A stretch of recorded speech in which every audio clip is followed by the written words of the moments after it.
पिता ने पूरी जिंदगी मेहनत की, पसीने की एक एक बूंद से रोजी कमाई, तजुर्बे के धागों से इस जिंदगी को बुना, धैर्य का पाठ पढ़ाया और सिखाया कि सफलता केवल समझदारी और मेहनत से मिलती है। लेकिन बेटा, वो तो कुछ और ही सोच रहा था। उसे पिता की सालों की सीख को एक झटके में हिला देने का शौकत था। एक दिन उसने ऐसा कमाल कर दिया कि पिता की आंखें फटी रह गईं। उसने एक ताज़ा किन्नू उठाया, बड़े सलीके से उसके छोटे छोटे टुकड़े काटे, जैसे कोई कुशल सर्जन किसी जटिल ऑपरेशन में हो।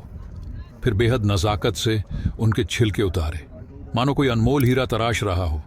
लेकिन ये तो बस शुरुआत थी। इसके बाद उसने एक ख़ास डिब्बा बनाया, लकड़ी और जाली का ऐसा बेहतरीन संगम, जैसे किसी माहिर कारीगर की अनोखी कारीगरी। किन्नू के टुकड़ों को उसमें इस तरह सजाया जैसे कोई बादशाह के लिए शाही दावत तैयार कर रहा हो।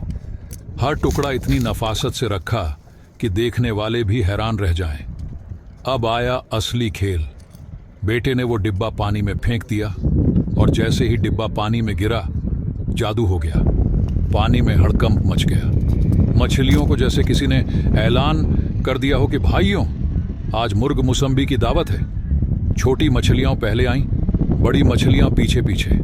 कुछ तो इतनी उतावली थीं जैसे किसी शादी में मुफ्त की बिरयानी बंट रही हो। कुछ ने आगे बढ़ने के लिए दूसरी मछलियों को धक्का दिया और कुछ तो बस खुशी से पागल होकर चक्कर काटने लगी। देखते ही देखते पूरा डिब्बा मछलियों से भर गया। बेटे ने अपनी जीत भरी मुस्कान के साथ एक झटके में डिब्बा बाहर खींच लिया और वाह, वही डिब्बा जो कुछ देर पहले सिर्फ किन्नू के टुकड़ों से भरा था, अब ताजी मछलियों से लबालब था। मानो समंदर ने खुद ही अपना खजाना उसकी झोली में डाल दिया हो।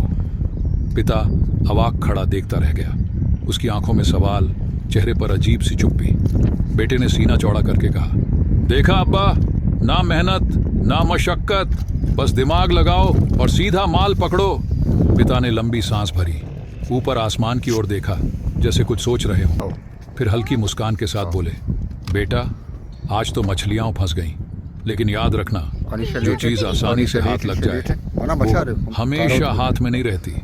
जिंदगी में कभी ऐसा वक्त आएगा जब सिर्फ दिमाग से नहीं, धैर्य और मेहनत से भी जीतना होगा। बेटा कुछ पलों के लिए चुप हो गया, जैसे कोई गहरी बात समझ आया हो।